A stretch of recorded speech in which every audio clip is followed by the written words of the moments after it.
নমস্কার, এভরিডেজ ব্লেসিংয়ে আপনাকে স্বাগত জানাই। আমার বা আমার পরিবারের ব্যক্তিগত জীবনের সাক্ষ্য অনেকেই জানেন যে আমরা প্রভু যীশু খ্রিস্টকে বিশ্বাস করি এবং তাকে অনুসরণ করি। আর তার জন্য অনেকে আমাকে ও আমার পরিবারকে ব্যক্তিগতভাবে প্রশ্ন করেছেন যে তোমার দিদি সুস্থতার জন্য তোমরা খ্রিস্টে বিশ্বাসী হয়েছ, কিন্তু তোমার দিদি তো সুস্থ হয়নি, তাহলে তোমাদের কী লাভ হলো? এই প্রশ্নের উত্তর আপনারা এই ভিডিওতে পাবেন। প্রথমত, যারা আমার বা আমার পরিবারের সাক্ষ্যটি জানেন না, তাদের খুব সংক্ষেপে আমাদের জীবনের সাক্ষ্যটি তুলে ধরতে চাই। আমার এক দিদির মাথায় একটা বড় টিউমার হয়েছিল। ঘটনাটি 1995-96 সাল। আর তখন আমার দিদিকে চিকিৎসার জন্য কলকাতায় নিয়ে যাওয়া হয়। কলকাতার সব বড় বড় হাসপাতালে দেখানো হয় এবং রিপোর্ট করা হয়, এবং রিপোর্ট দেখে ডাক্তাররা বলে দিল ক্যান্সার হয়েছে। এই রোগী আর বেশি দিন বাঁচবে না, খুব সম্ভবত 1 মাস বাঁচবে। আর তখন আমার বাবা মা খুব দিশাহারা হয়ে গেছিল, আশাহীন হয়ে পড়েছিল। আর সেই সময় একজন ব্যক্তির দ্বারা তারা প্রভু যিশুর বিষয়ে শুনেছিল যে প্রভু যিশু আশ্চর্য কাজ করতে পারেন। আর এই কথা শুনে তারা প্রভু যিশুর কাছে ছুটে গিয়েছিল এবং সম্পূর্ণভাবে তার উপর বিশ্বাস করেছিল। আর তারপর সেই বিশ্বাসের সাথে আমার বাবা মা আমার দিদিকে চিকিৎসার জন্য বোম্বে টাটা মেমোরিয়াল হাসপাতালে নিয়ে যায়। সেখানে যখন নতুন করে রিপোর্ট করা হলো, তখন আশ্চর্যজনকভাবে সেই রিপোর্টে ক্যান্সার হয়নি বলে জানা গেল। আর তখন আমাদের সকলের বিশ্বাস আরও বেড়ে গেল। আর তারপর সেখানে কিছুদিন পর টিউমারটি অপারেশন হলো, কিন্তু তার পায়ের কিছু সমস্যার জন্য সে হাঁটাচলা করতে পারতো না। তাই অনেকে মনে করেন তাহলে আমাদের খ্রিস্টে বিশ্বাস করে কী লাভ? লাভের কথা পরে আসছি, কিন্তু প্রভু যীশু আমার দিদির জীবনে এক আশ্চর্য কাজ করেছেন। যার বাঁচার কথাই ছিল না, সে আজও বেঁচে আছে। আমাদের পরিবারে এ এক আশ্চর্য ঘটনা।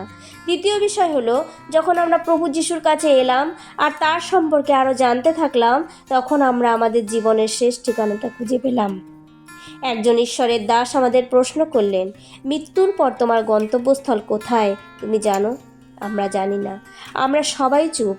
মৃত্যুর পরের ঠিকানাটা আমাদের জানা নেই। আর ঈশ্বরের সেই দাস আমাদের বললেন, প্রতিটি মানুষ যখন ট্রেনে বা বাসে বা প্লেনে যাই কিছুতে জার্নি করে, তাদের নির্দিষ্ট একটা গন্তব্যস্থল থাকে। আর সেই রকম এই পৃথিবীতে আমরা প্রত্যেকজন কিছু বছরের জন্য একটা জার্নি করছি, আর সেটা একদিন শেষ হয়ে যাবে। কিন্তু আমাদের সঠিক গন্তব্যস্থল কোনটা? মৃত্যুর পর মানুষ হয় স্বর্গে যাবে, নয় নরকে। কিন্তু তুমি কোথায় যাবে? সেদিন এই ধরনের কথা আমরা প্রথমবার শুনেছি, আগে কেউ কখনো বলেনি।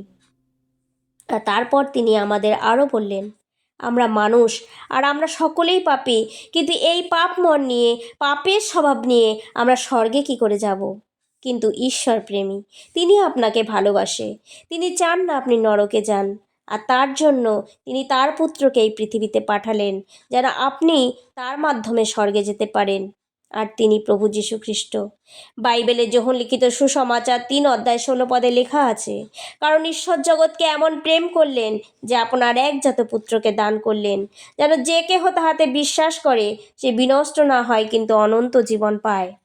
আর তখন আমরা তাকে বিশ্বাস করলাম, নিজেদের পাপ স্বীকার করলাম, আর তাকে হৃদয়ে স্থান দিলাম, আর স্বর্গরাজ্যের অধিকারী হলাম। এটাই আমাদের লাভ। এখন আমরা নিশ্চিত যে যখন বা যেভাবেই এই পৃথিবী ছেড়ে চলে যায় না কেন, আমাদের শেষ ঠিকানা বা গন্তব্যস্থল স্বর্গ। এর থেকে বড় আর কিছু হতে পারে না। এখন আপনিও চিন্তা করুন, আপনার গন্তব্যস্থল সম্পর্কে আপনি নিশ্চিত কিনা? ঈশ্বর আপনাকে আশীর্বাদ করুন। আসুন আপনার জন্য প্রার্থনা করি। হে সৃষ্টিকর্তা জীবন্ত ঈশ্বর, তোমায় আজকের দিনের জন্য ধন্যবাদ। পিতা, যারা নিজেদের গন্তব্যস্থল সম্পর্কে নিশ্চিত নয়, তাদের হৃদয়ের দরজা খুলে দাও। তারা যেন বুঝতে পারে এবং তাদের গন্তব্যস্থল সম্পর্কে নিশ্চিত হতে পারে। তারাও যেন স্বর্গরাজ্যের অধিকারী হতে পারে। এই প্রার্থনা পিতা তোমার পুত্র প্রভু যীশু খ্রিস্টের নামে চাই। আমেন।